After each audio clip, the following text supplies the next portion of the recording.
Evaluación formativa. Uf, es un término que seguro han escuchado por todos lados en el mundo de la pedagogía, ¿verdad? Se habla de que tiene que ser continua, que debe centrarse en el aprendizaje, que busca la mejora. Y sí, todo eso suena increíble en teoría. Pero seamos honestos, llevarlo a la práctica, al día a día del aula, ahí está el verdadero desafío. Justamente por eso, en esta explicación vamos a desmenuzar qué significa realmente evaluar de forma formativa. O sea, nos vamos a alejar un poquito de la teoría para verla en plena acción y así entender por qué es una herramienta pero tan poderosa para el aprendizaje. Muy bien, a ver, profundicemos. La primera pregunta que tenemos que hacernos es, ¿qué es evaluar en realidad? Piénsenlo por un segundo. Cuando escuchamos la palabra evaluar, ¿qué es lo primero que se nos viene a la cabeza? Seguramente un examen, ¿no? O una nota, una calificación al final de todo el proceso. Pero, ¿y si evaluar fuera algo totalmente distinto? Y aquí, justo aquí, está la diferencia clave. Miren, la evaluación tradicional, la de siempre, busca calificar, poner una etiqueta, un número al final del camino. Pero la formativa, tiene un objetivo completamente diferente. Lo que busca es recoger información para mejorar el aprendizaje mientras está pasando. O sea, no es un punto final, para nada. Es más bien el motor que impulsa el crecimiento. Bueno, para que todo esto no se quede en puras ideas en el aire, vamos a conocer a alguien.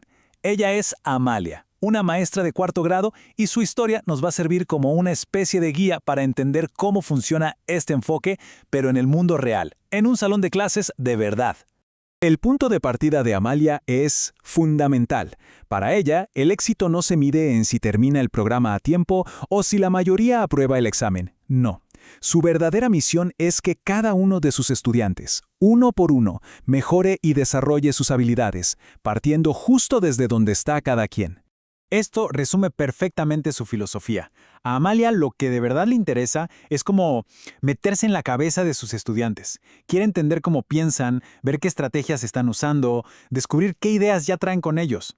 Y ese es el verdadero corazón de la evaluación formativa, poner el aprendizaje de cada persona en el centro de todo. Perfecto. Ahora vamos a ver esto en acción con un ejemplo súper concreto. Es una situación muy simple que Amalia planteó en su clase, pero que nos va a dejar ver, de forma clarísima, cómo la teoría se vuelve práctica.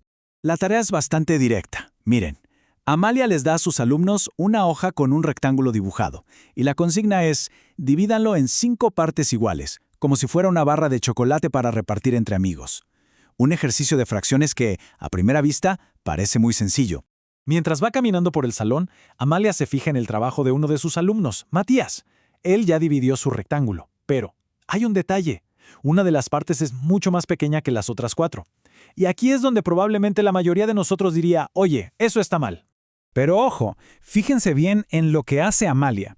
En lugar de decirle que está mal o que las partes no son iguales, se acerca y le hace esta pregunta. Una pregunta que no juzga para nada, sino que lo invita a él a pensar usando una situación que Matías puede entender perfectamente.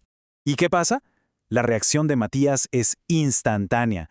Ve su dibujo, se le escapa una sonrisa y niega con la cabeza. Se dio cuenta de su propio error, nadie tuvo que decírselo, él solito llegó a la conclusión. Amalia simplemente creó las condiciones para que eso pasara. Esto que acabamos de presenciar es un ejemplo perfecto de lo que es una retroalimentación efectiva. No se trata de darle la respuesta correcta, no, se trata de guiar al estudiante para que él mismo la encuentre. Es un diálogo, uno que fomenta el pensamiento y la autonomía, en lugar de la simple corrección de sí o no. Pero esperen, que la historia no termina ahí, porque lo verdaderamente fascinante de la evaluación formativa es que no solo sirve para que el estudiante aprenda, sino que también es una herramienta súper poderosa para la propia maestra. Conforme pasan las clases, Amalia empieza a notar un problema más grande.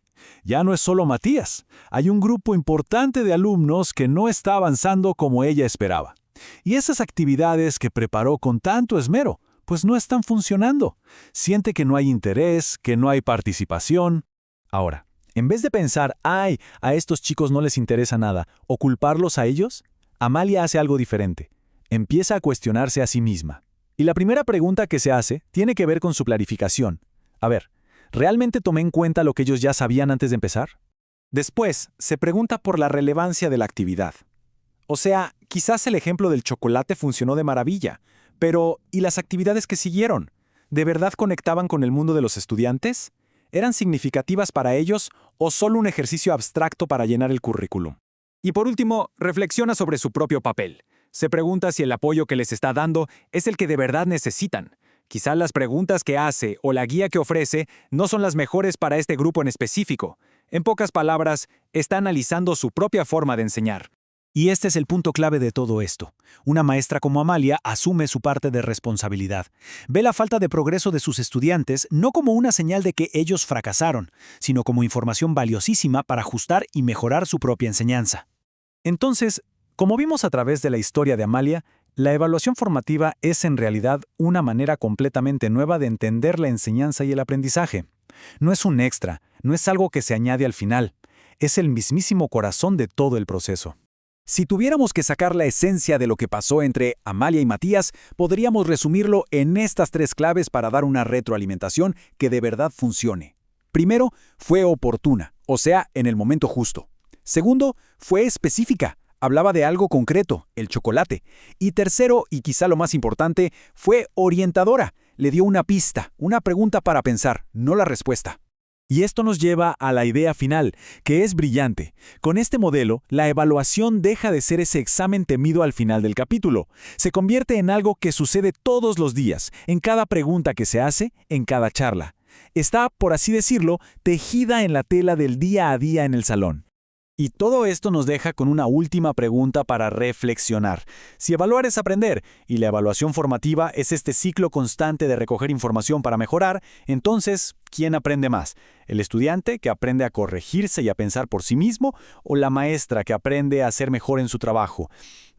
Quizá la respuesta es que ambos aprenden juntos, en un círculo de crecimiento que los beneficia a todos.